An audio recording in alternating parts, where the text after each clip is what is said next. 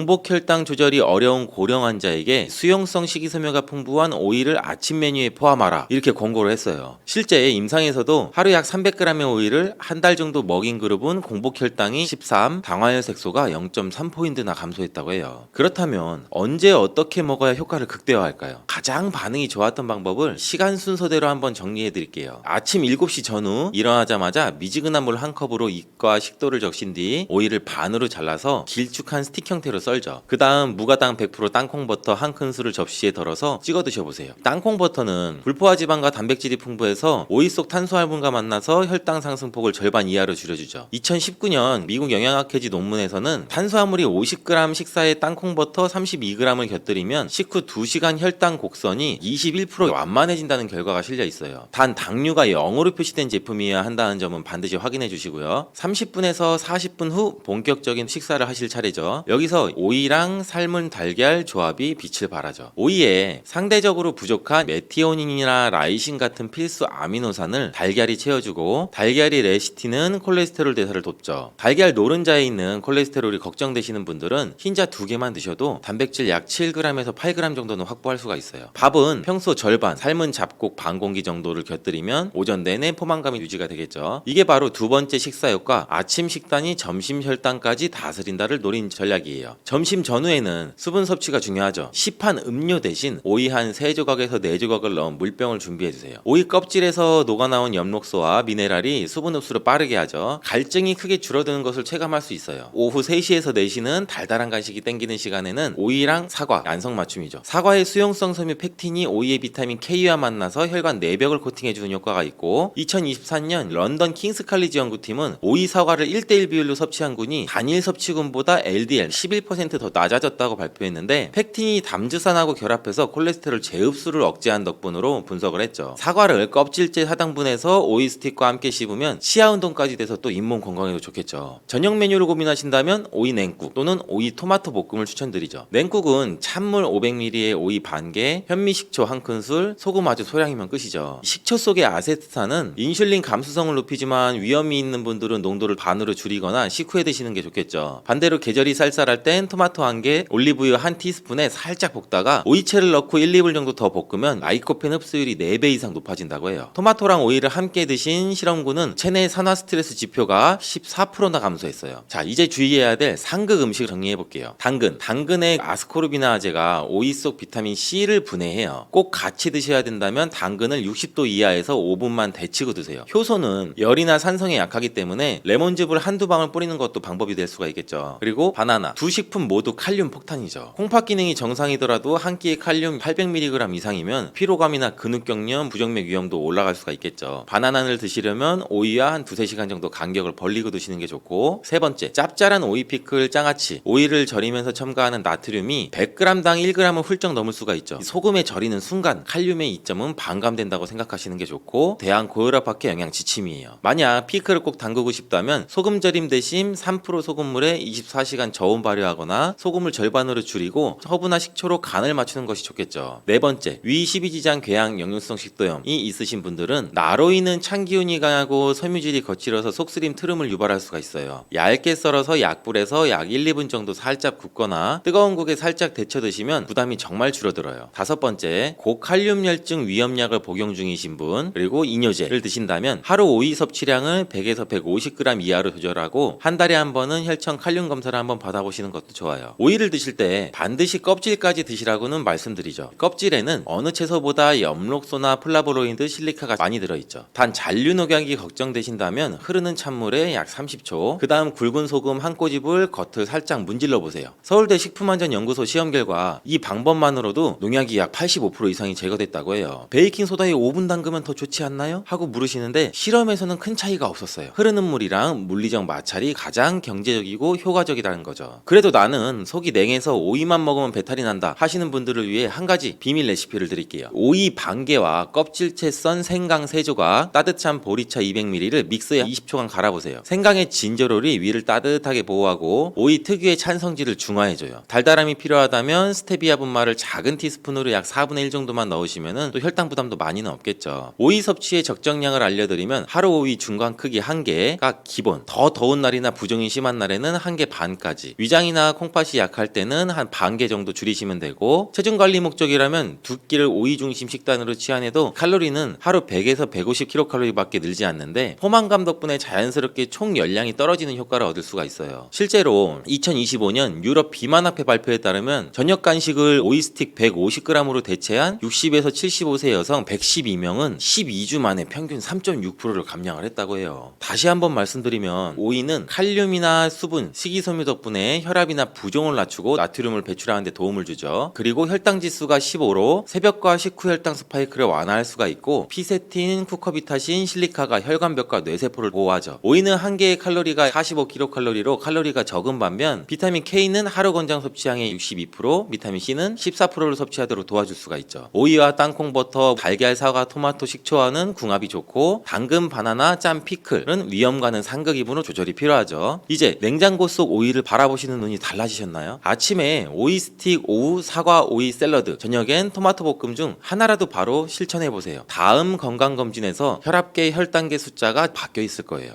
부추와 이것을 함께 드시면 죽어가던 혈관이 살아나고 치매가 예방돼요. 부추에는 항산화 성분과 각종 비타민, 칼슘, 칼륨, 미네랄 성분이 풍부해서 간 해독에 좋고, 콜레스테롤을 낮추고 당뇨의 예방과 조절에도 도움이 돼요. 심혈관 질환도 예방하는 데도 탁월한 효능이 있는데, 부추가 건강에 도움이 된다는 사실은 많은 분들이 알고 계시지만 부추의 효능에 대해 자세히 알고 계세요 혹시? 부추의 효능과 함께 드시면 보약이 되는 음식, 부추를 드실 때 주의할 점, 그리고 부추의 특별 조리법까지 모두 알려드릴게요.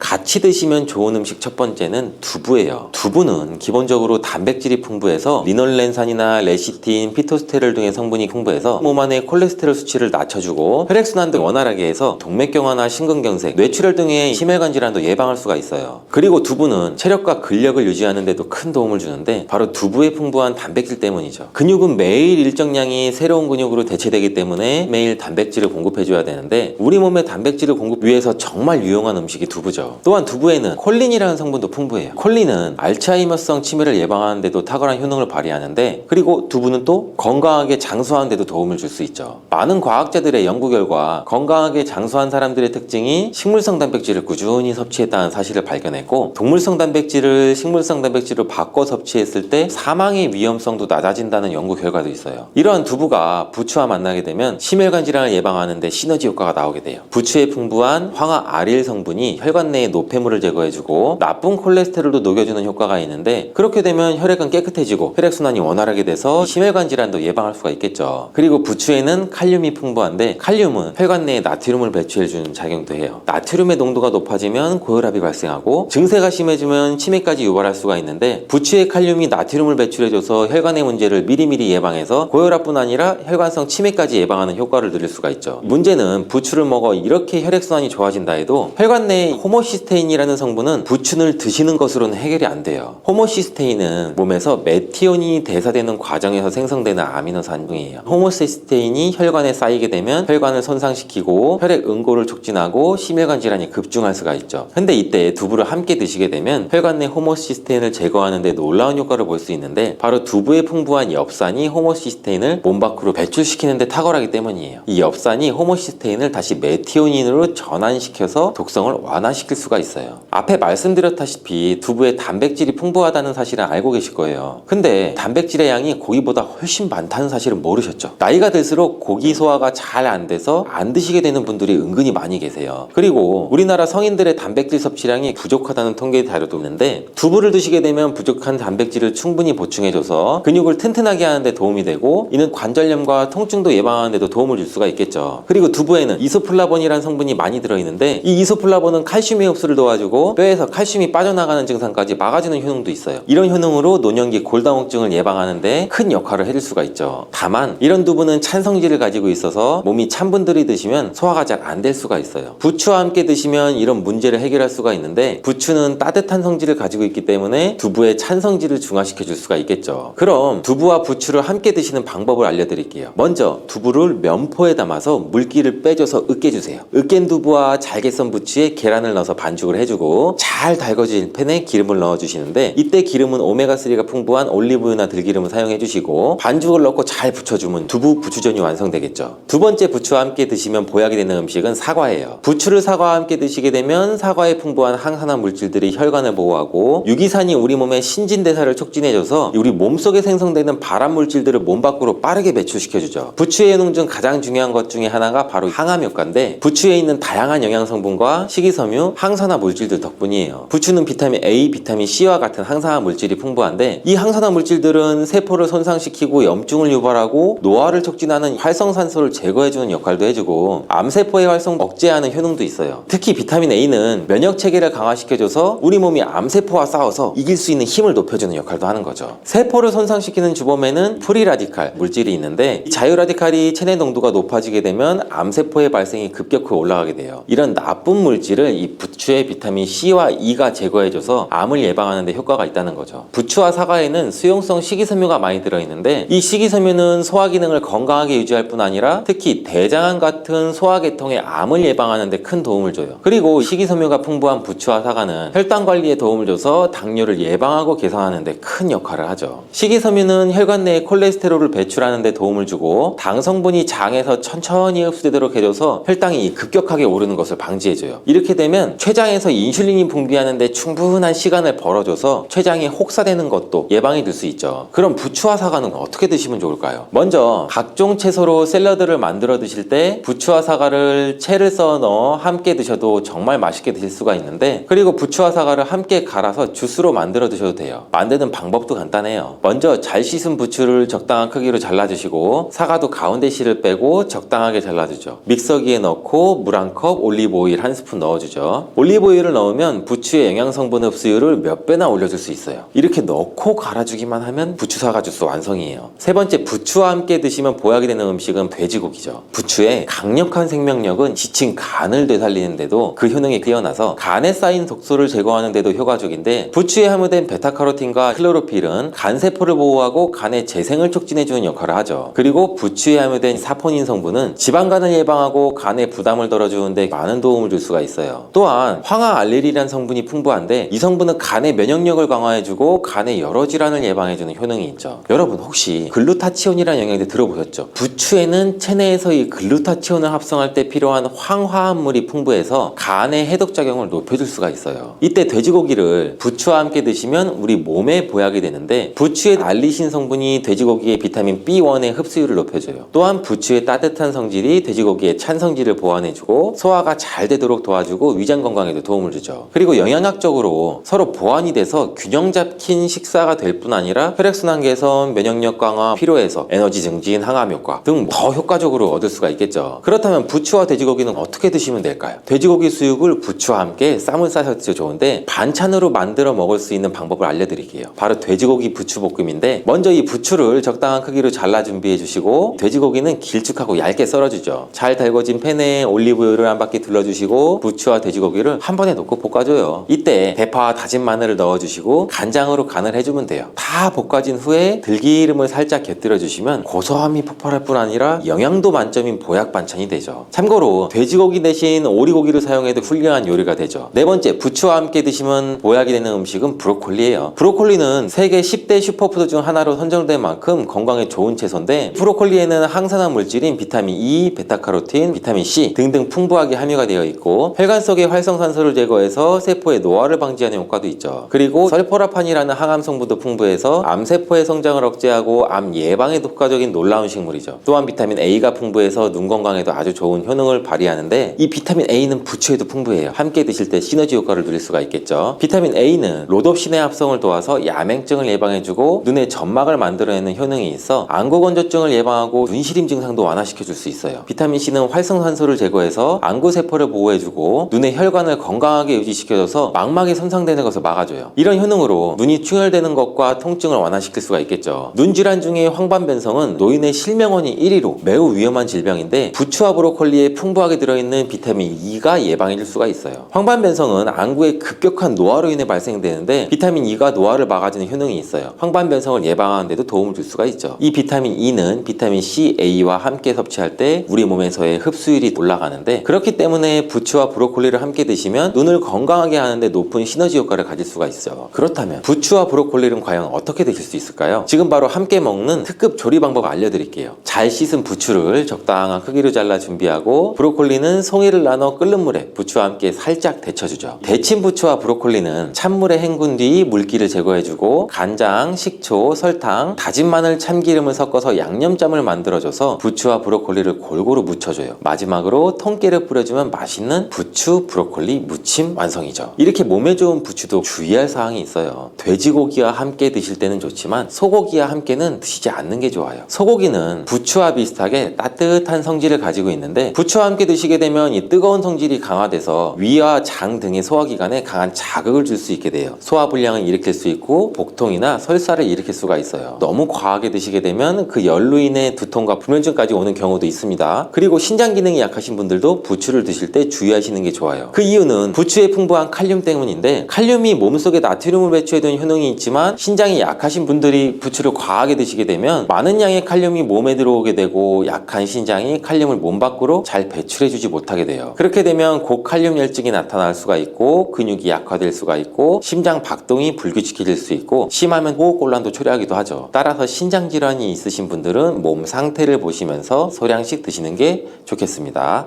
녹두는 이렇게 드셔야 당뇨가 예방되고 혈당이 쑥 떨어져요.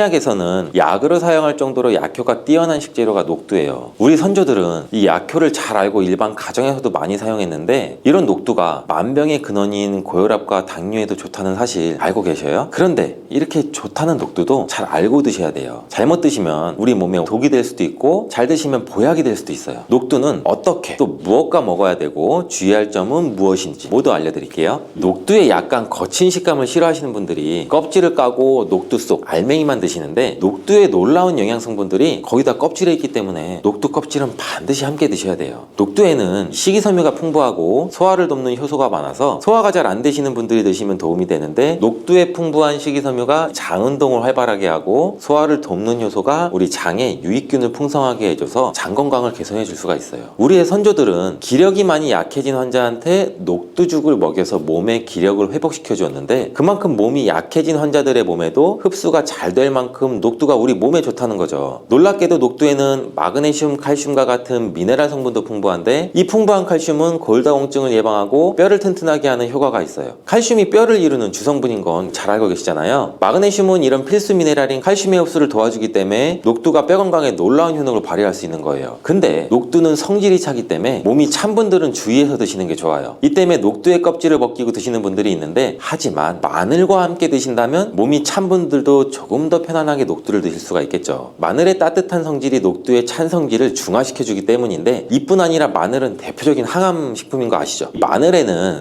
S알리시스테인과 알리신이라는 성분이 풍부해서 암세포를 억제해주고 사멸시켜주는 효능도 있어요. 또한 강력한 항산화 성분인 폴리페놀도 많이 들어있어서 나쁜 콜레스테롤의 생성도 막아주고 혈관을 깨끗하게 만들어주기 때문에 이 심혈관 질환 예방에 탁월하죠. 이뿐 아니라 우리 몸의 지방 대사를 촉진해서 지방 분해를 통해서 체지방을 제거하고 비만을 예방하는 효능까지 있는 놀라운 식품이에요. 그래서 마늘을 녹두와 함께 드시면 시너지 효과가 있기 때문에 우리 몸에 보약이 될 수가 있죠. 마늘과 녹두를 함께 먹을 수 있는 가장 간단한 방법은 마늘 녹두밥을 지어서 드시면 되는데 녹두를 물에 충분히 불려서 밥을 하시면 녹두 껍질의 거친 식감을 완화시키 편하게 드실 수가 있겠죠. 그리고 우리가 녹두하면 생각나는 대표적인 음식이 녹두 빈대떡. 맛있는 이 녹두 빈대떡에 돼지고기를 갈아서 함께 부쳐 먹기도 하죠. 이 방법은 영양학적으로도 탁월한 조합이 되는데 녹두에 부족한 필수 아미노산인 트립토판 같은 성분이 돼지고기에는 풍부하게 들어있기 때문이에요. 트립토판이나 메티오닌 같은 필수 아미노산은 우리 몸에서 합성이 되지 않아 반드시 음식을 통해 섭취해야 돼요. 돼지고기가 이런 아미노산의 훌륭한 공급원이 될 수 있기 때문에 나이가 들면서 기력이 약해지신 분들이 녹두와 돼지고기를 함께 드시면 기력 회복에 좋은 효과를 보실 수가 있겠죠. 또한 돼지고기에는 단백질이 풍부해서 근육을 튼튼하게 하는데 도움을 주고 풍부한 비타민 B1은 피로회복과 신경 안정에도 효과적이에요. 철분도 풍부해서 나이가 들면 부족해지는 철분 보충에도 효과를 볼 수 있고 필수 지방산인 리놀렌산이 많아 동맥경화, 고혈압과 같은 이 혈관질환 예방, 아연, 셀레늄, 비타민 B6 등의 영양소도 면역력을 강화하는 데도 도움을 줄 수가 있죠. 녹두는 또한 혈당도 낮춰주고 인슐린 감수성도 높여주는 효능이 있어 당뇨 관리에도 좋은 식품이에요. 풍부한 식이섬유는 소장에서 당의 흡수를 지연시켜주고 다양한 미네랄과 비타민이 당뇨로 인한 합병증을 예방하는 데도 좋은 효능을 줄 수가 있겠죠. 있죠. 이때 팥과 함께 드시면 이런 효과들이 매우 높아져요. 팥은 강력한 항산화 성분이 안토시아닌이 풍부해서 혈관의 활성산소를 제거해주고 혈관 세포의 손상을 예방해줘서 혈관을 깨끗하게 해줄 수가 있죠. 2014년에 발표된 한 연구에서 팥을 섭취하는 것이 제2형 당뇨병 환자의 혈당 수치와 인슐린 저항성을 개선하는데 도움이 되는 것으로 보고된 적도 있어요. 이 연구에서는 4주 동안 매일 팥을 섭취한 결과 당뇨 환자들의 공복 혈당 수치가 평균 15.9% 감소했고 인슐린 저항성이 감소하는 결과도 볼 수 있었죠. 팥은 쌀이 10배 이상, 바나나의 4배 이상의 많은 칼륨을 함유하고 있는데 칼륨이 몸 안에 나트륨을 배출하고 당뇨 환자의 신장 기능을 강화시켜주고 혈압 상승도 억제하는 효능도 있죠. 팥은 한의원에서도 다이어트를 위한 처방을 할 때도 사용이 되는데 팥에 풍부한 칼륨은 이뇨작용을 통해서 부종을 줄여주기 때문에 지방이 몸에 축적돼서 살이 찌는 사람에게도 효과적이에요. 특히 쉽게 붓고 살이 찌는 분들한테는 더욱 효과가 좋은데 한 실험에서 실험쥐에 팥 추출물을 먹였더니 근육 손실 없이 체지방 함량이 30% 이상 줄었고 몸무게도 37%나 감소한 결과를 발표하기도 했죠. 이렇게 녹두와 함께 복용하면 좋은 식품들을 알아보았는데 그렇다면 녹두를 복용할 때 주의할 점이 어떤 것도 있는지도 한번 살펴볼게요. 첫 번째, 녹두는 차가운 성질의 음식이에요. 녹두의 차가운 성질은 우리 몸의 열을 낮춰주고 스트레스를 해소하는 효과도 있어요. 또한 염증을 완화시키고 통증을 줄이는 데도 도움을 줄 수 있는데 그래서 녹두로 속을 채운 베개를 쓰면 두통이 완화되기도 해요. 다만 이런 찬 효능 때문에 녹두를 드실 때 주의하셔야 되는 게 있는데 평소 몸에 찬 분들이 녹두를 많이 드시게 되면 오히려 몸에 해가 될 수도 있겠죠. 위나장이 차가워지면 소화력이 떨어지고 복통이나 변비, 설사가 나타날 수가 있고 이런 분들이 녹두를 드시려면 앞에서 알려드린 대로 마늘과 함께 드셔보시길 바래요. 그리고 두 번째 주의할 점은 바로 녹두의 강력한 해독작용이에요. 녹두의 해독작용은 우리 몸의 중요한 장기 중 하나인 간에 많은 도움을 주는데 간은 우리 몸의 독소를 해독하는 역할을 맡고 있죠. 녹두가 이런 간의 해독 기능을 도와주게 돼요. 녹두에 풍부한 단백질과 펩타이드는 간 해독에 필요한 글루타치온의 원료를 공급해주고 우리 몸의 중금속과 독성 물질과 결합해서 몸 밖으로 내보내는 역할을 하게 되죠. 특히 중금속 해독 연구에서는 납이나 카드뮴 등의 흡수를 억제하거나 배출을 도와서 독성 완화 효과를 보여주기도 했어요. 하지만 이런 효과가 우리가 보약을 복용하는 경우엔 상극이 될 수가 있죠. 보약의 효과가 녹두의 해독작용 때문에 많이 사라져 버릴 수가 있다고 해요. 그래서 한의원에서 한약을 지으면 녹두나 숙주나물을 먹지 말라고 얘기하는 이유 중에 하나죠. 이런 녹두의 해독작용은 녹두의 껍질에 있는 성분 때문에 나타나게 되는데 따라서 녹두의 껍질을 제거하고 만든 요리나 녹두 전분으로 만든 청포묵, 녹두 당면을 드시면 녹두의 해독작용은 없어지게 되겠죠. 물론 녹두 껍질을 제거해도 알맹이의 영양 성분들은 풍부한데 해독작용이 필요한 경우에는 껍질을 제거하지 않고 복용하시는 게 좋습니다. 세 번째로 복용할 때 주의할 점은 녹두에 풍부한 칼륨이죠. 앞에서 얘기할 것처럼 칼륨은 나트륨의 배출을 해주며 당뇨와 고혈압에 도움은 되지만 신장이 약하신 분들한테는 간혹 독이 될 수가 있어요. 신장이 약하신 분들이 녹두를 필요 이상으로 많이 드시게 되면 칼륨 배출이 제대로 되지 않으면서 몸에 칼륨이 쌓이겠죠. 고칼륨 혈증이 발생할 수가 있는데 그렇게 되면 근육의 약화나 부정맥, 심장질환 등의 증상이 발생할 수 있으니 신장이 약하신 분들은 과도하게 많이 드시지 않는 게 좋겠죠.